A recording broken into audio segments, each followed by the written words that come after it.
कई बुरी परंपराओं में से एक दहेज की कुप्रथा पर आज आपको मैं एक दिल छू लेने वाली कहानी सुनाता हूँ। समाज में बहुत सी परंपराओं में से एक परंपरा प्रीति को हमेशा से नापसंद थी और वो थी दहेज की परंपरा।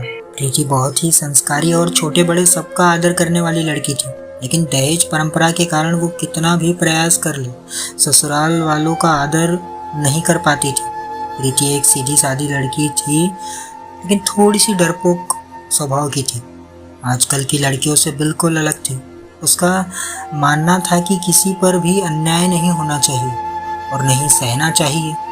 ऐसे स्वभाव की प्रीति जब शादी करने का विचार करती है तो उसके डरपोक स्वभाव की वजह से उसका रिश्ता टूट जाता था। एक लड़का जो उसके घर के लोगों को पसंद आता है, लड़के की तरफ से भी प्रीति को पसंद कर लिया जाता है। लड़के को तनख्वाह बहुत कम होती है, लेकिन लड़के के घर के लोगों की अच्छी परिस्थिति होती है। पर वो लड़की के माता पिता प्रीति के माता पिता से कहते हैं कि हमें घर लेने के लिए आधे पैसे आपको देने होंगे और आधे हम देंगे। शादी के दोनों तरफ का खर्चा भी आपको ही करना होगा। ऐसी शर्त रखकर शादी पक्की करते हैं। प्रीति के सुख के लिए उसके पिता कर्ज लेने के लिए बहुत प्रयास करते हैं, लेकिन प्रीति की होने वाली सास का प्रीति को बार बार फोन आते रहता है। सिर्फ शादी तय कर ली, बाकी की जो बातें पक्की की थी उसका क्या हुआ? उनको दहेज हाथ में चाहिए था। प्रीति और उसके माँ पापा को आश्चर्य होता है कि ये सब पैसों के लिए इतने पीछे क्यों लगे हैं। तभी उसके पिताजी को शक हुआ और पूछताछ करने पर उनको समझ में आता है कि लड़के के माँ पिता की घर की हालत कुछ ठीक नहीं है। हमने जैसा सोचा था वैसा तो कुछ भी नहीं है। लड़के वालों ने जो बायोडाटा बनवाया था वो झूठा था। लड़के को तो तनख्वाह ही नहीं है।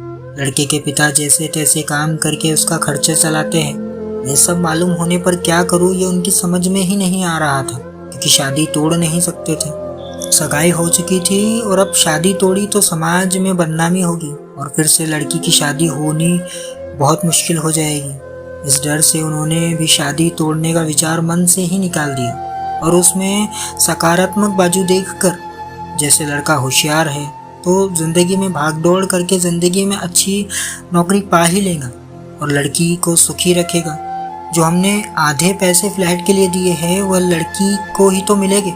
यह सब बातों का विचार किया और जैसे तय किया था वैसे ही शादी हो गई।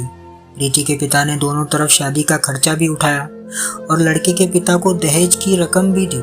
शादी होने के बाद लड़का होशियार होने के कारण उसे अच्छी नौकरी मिल ही गई। जब फ्लैट लेने की बारी आई तो प्रीति के ससुराल वालों ने उन्हें पूरी रकम देने की बजाय 20 लाख के बजाय सिर्फ 5 लाख रुपए ही दिए। खुद के पास से तो दूर, बल्कि उसके पिता ने दिए हुए पैसे भी उन्हें पूरे नहीं दिए और घर आने तक प्रीति के पिताजी ने दिए हुए पैसों का ब्याज भी खुद के पास ही रख लिया। यह सब बातें तो प्रीति को खटक ही रही थी। उसने यह सब बातों का प्रश्न पूछने का बहुत बार प्रयास किया, लेकिन उसे उत्तर ही नहीं मिला। प्रीति डरपोक जरूर थी, लेकिन अन्याय सहन करने वाली नहीं थी। उसने हर समय सवाल और जवाब का हिसाब मिलने की अपेक्षा ना होने के कारण उसे ससुराल वालों के लिए जरा सी भी आदर उसके मन में नहीं रही। जैसे जैसे समय बीता वैसे वैसे उसने अपने ससुराल वालों से संबंध भी तोड़ दिए। वह घर आते तब वो उनसे अच्छे से बर्ताव करती थी, लेकिन कभी भी मन से उनका कुछ भी काम नहीं करती थी। और वह जब गांव में रहते थे तब कुछ भी होता था तो वह पूछना तक ज़रूरी नहीं समझती थी और उसके ससुराल वालों को इससे कोई फ़र्क नहीं पड़ता था। जैसे जैसे समय बीतता गया वैसे उनमें बातचीत और अपनापन रहा ही नहीं।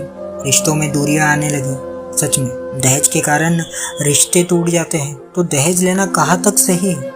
हालात तुम्हारे खराब है इसलिए लड़की वालों से पैसे लेना कहाँ तक अच्छी बात है? लड़की के माँ बाप भी उसे सिखाते हैं, बड़ा करते हैं और लड़की दूसरे के घर जाकर उसके घर के लिए जिंदगी भर मेहनत करती है। उसके माँ बाप की उससे कोई भी अपेक्षा नहीं होती। ऐसे सभी विचार प्रीति के मन में हमेशा घर कर जाते थे।